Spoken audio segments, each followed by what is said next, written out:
I remember my GCSE results day so clearly and the nerves I felt before it. I spent pretty much the entire summer before worrying about those results. I knew most of my friends were worrying about those results. So, what I want to do today is reassure you guys, give you guys some advice for just how to prepare mentally for results day and how to calm the nerves a bit. I hope this video is helpful. Please subscribe and leave a like. I'm going to be doing loads of A-level advice, loads of GCSE advice too for any GCSE students. So please make sure you are subscribed with the notifications on. Okay, I'm going to get straight into this with point number one. And point number one is distract. This is what I actually did for my A-level results because I was obviously also really worried for them in the build up to it. So what I did the few days before, pretty much the 2 days before, is just distract myself. I just tried to skip time. So I played loads of video games, I watched films, I pretty much tried to just skip time, and what I mean by that is just I didn't feel guilty about spending loads of time on my phone and doing things that makes time go quite fast and is like an easy way to take your mind off it. Just getting to that day, I can really relate. That's what I wanted. All I wanted was to just skip the next few days and just have that day and open them. So I know the wait is one of the worst things about it. Once you've got your results, then you can reflect and feel good or bad or whatever. But it's the wait that is almost worse than the actual results, even if the results don't go the way you want to. So that'd be my first piece of advice, is to just distract yourself, okay? Find ways to distract yourself. And the second piece of advice is this. Nerves are obviously very natural, right? I felt them. I literally remember so clearly feeling them. I just felt them for my A-level results day. So it just is normal to be nervous about your results. And I know people hear that a lot, but I just want to reiterate that because of how true it is. Point number three is very important, I think, and that is prepare. So what I mean by this is I would try and mentally prepare yourself for what you could get. Most people have an idea of what they could get for results day, and I think doing this helps to stop any shocks. So what I mean by that is what I did for GCSEs is kind of on the night before, on the days before, or it might have even been after the exams, I can't fully remember.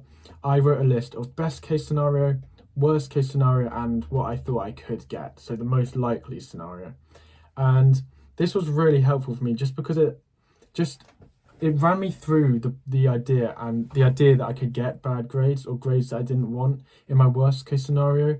And then I also had a list, like I said, what I thought was likely scenario.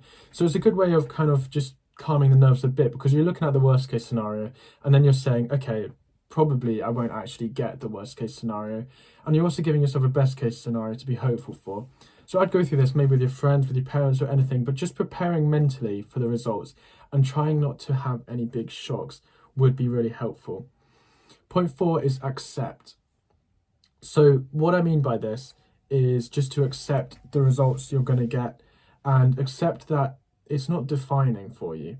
So I've literally, as you probably will have all have seen, just had my A-level results and I got a B in history. I got 2 A stars and a B, which I thought I was going to get 3 A stars. So I was really, really shocked, and I can really relate to anyone who opens their grades on Thursday and is shocked at what they got, or there's a couple bad results that they really didn't want, really didn't deserve, really didn't work for. And I'm telling you now, it literally is fine, okay? I feel fine about the B. I know I worked harder than that. I know I deserved better than that. I'm going to get it remarked, and in some cases you can get it remarked too. But if I were you, I think it's really important just to focus on the effort you put in, not necessarily just the results. And I mean this is literally coming from direct experience of me. In my GCSEs, I got all 9s, so it's more difficult to kind of say like, oh, things went wrong with stuff because none of my results went wrong, or none of my results was unexpected in a bad way. But in my A-levels, one of them was. And after a bit of reflection, I just felt fine. All of your friends, you'll have a range of friends and people who got different results and stuff like that. So talk to them a lot. I think it's fine to talk to your friends about their results. Always start with, are you happy with your results? I think that's a bit more of a polite way to do it. But just accept that, you know what, they could go wrong, they could go right, and your results don't define you. What actually should define you is the effort you put in to get those results.